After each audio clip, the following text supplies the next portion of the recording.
Let's start with a question for both of you. Maybe you could set the stage by sharing a little bit of information or data as it relates to the severity around increases in mental health, behavioral health problems in adults, especially what you're seeing here in Iowa. And maybe we could also just dig into, some of the factors that you think are influencing the increase. Cynthia, do you want to start? Sure, I'd be happy to. So I've got a lot of data.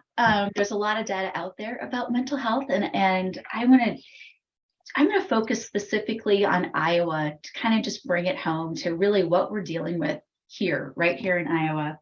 Iowa ranks among the worst states in the nation for mental health treatment.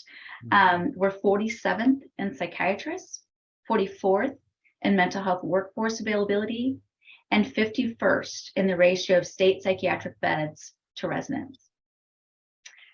473,000 adults in Iowa have a mental health condition. 128,000 adults have a serious mental illness. In Iowa, 490 lives were lost to suicide, and 129,000 adults have had thoughts of suicide in the last year. We definitely have an issue of mental health in Iowa. So I'm glad that we're able to talk about that today. What are the factors? It's, when you think about why is mental health increasing? Why are there more people seeking treatment than they have before? I don't think there's one specific answer to that. I think there's a lot of different factors. I think an easy one that we can just talk about, that we all can say, oh, it must be COVID. And COVID certainly affected all of us. And I don't think any of us really know to what extent COVID has affected our mental health. But I read a statistic here that more than half of Americans report that COVID-19 has had a negative impact on their mental health. So clearly, COVID has affected people's mental health. Last year in 2021, our numbers at Irely Ball just shot up. And I don't think that we're alone in that. I think there was a reason that people really sought out treatment after 2020. Other factors could possibly be social media. Social media has taken a lot of that personal interaction that we generally have with people, and now people are online a lot more. And that also happened with COVID too. So there's a lot more loneliness out there than I think there used to be. And then also with social media, with TikTok and Instagram and all that, there's a lot more focus on how people look physically. Right. And I think especially with girls, that has really contributed to more anxiety and more depression. In fact, 37,000 Iowa girls and women from there are 37,000 girls and women from age 12 to 17 that experience more depression. So I don't think that we can dismiss what social media has done to all of us, including our girls. There's a lot more cyberbullying for people who are online more. And then the last point I want to make is, this is, I think, a positive thing to end on a positive note when it comes to factors, is that I think there are more people that are willing to seek treatment.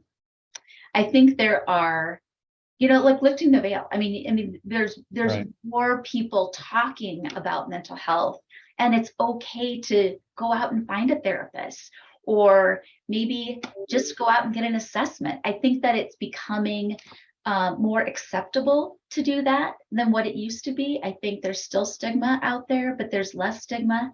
We're really working on that in our profession, but I think there's less than what there used to be, and more people are seeking treatment than what they had before. Yeah, that's great background, Cynthia. Juan Pablo, what are you seeing in your practice and as you work in the field? Yeah, definitely. I will agree with what Cynthia is sharing today. And also we're checking with NAMI, the National Alliance for Mental Illness. They are reporting one of the articles about Iowa, making Iowa #1 in mental health. That's the name of the article. And they will mention that the mental health care system here in Iowa is definitely not the greatest. And, definitely we need to work a lot on that. But what struck me, is that they are mentioning that Iowa is #1 in ranking as a state with, a recent survey from Career Bliss that named Des Moines the unhappiest city for workers.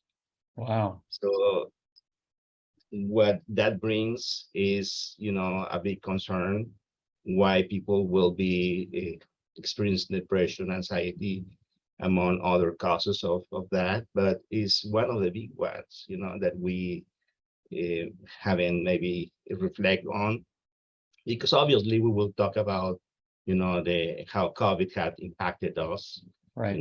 and other factors.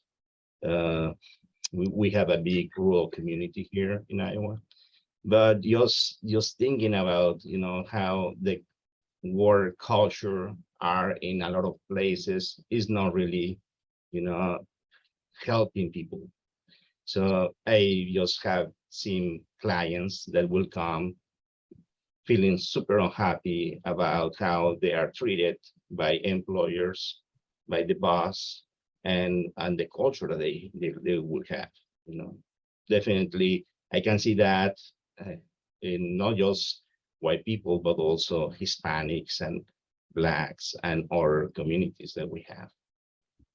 Yeah, I think the message is people are struggling in a lot of ways. I really, to Cynthia's point, appreciate the work that's been done around stigma. I just don't think without something like the pandemic, you could have moved things forward as quickly as it did over the past few years.